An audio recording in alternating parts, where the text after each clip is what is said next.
Welcome to A1 TV Telugu news. నేను భువన. Details చూద్దాం.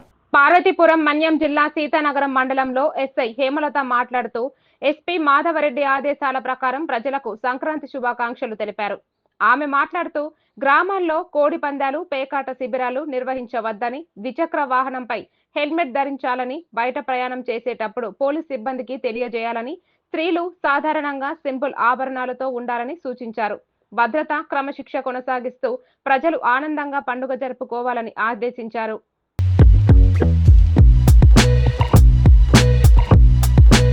మండల ప్రజలందరికీ ముందుగా సంక్రాంతి శుభాకాంక్షలు అండి. పార్వతీపురం జిల్లా ఎస్పీ గారి ఆదేశాల మేరకు సీతానగరం మండలంలో ఎటువంటి అసాంఘిక కార్యక్రమాలు పండుగ సందర్భంగా నిర్వహించకుండా ఉండాల్సిందని అందరినీ కోరుకుంటున్నాం.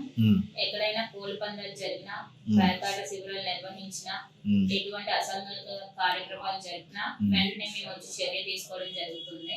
కనుక ప్రజలందరూ పండుగలకి ఎటువంటి ఇబ్బంది లేకుండా పండుగ ప్రశాంతంగా చేసుకొని ప్రశాంతంగా వెళ్ళండి.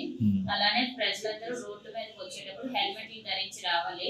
మరియు జాగ్రత్తలు తీసుకొని ఆడవాళ్ళు ముఖ్యంగా ఆభరణాలు ధరించినప్పుడు మిగతా మగవాళ్ళని తోడు తీసుకొని రావడం, ఎవరైనా గుర్తు తెలియని వ్యక్తులు లిఫ్ట్ ఇస్తామని బండి ఎక్కమని చెప్పినా అటువంటి బండి ఎక్కకుండా మీరు జాగ్రత్తగా ఉండాలి. మన జిల్లాలో మన గ్రామాలు వదిలి పక్క గ్రామాలకి పక్క జిల్లాలకి వెళ్తే ముందుగా పోలీసులు వాళ్ళకి తెలియపరిస్తే మేము మీ ఇంటి గురించి వాటి గురించి మేము ఇన్ఫర్మేషన్ చూసుకొని అవసరమైతే మన పోలీసుల్ని ఆ ప్రాంతానికి గస్తీ నిమిత్తం పంపించడం జరుగుతుంది. అందరూ ప్రశాంతంగా పండుగ చేసుకొని జాగ్రత్తగా ఇంటి దగ్గర ఉండండి అని కోరుకుంటున్నాను.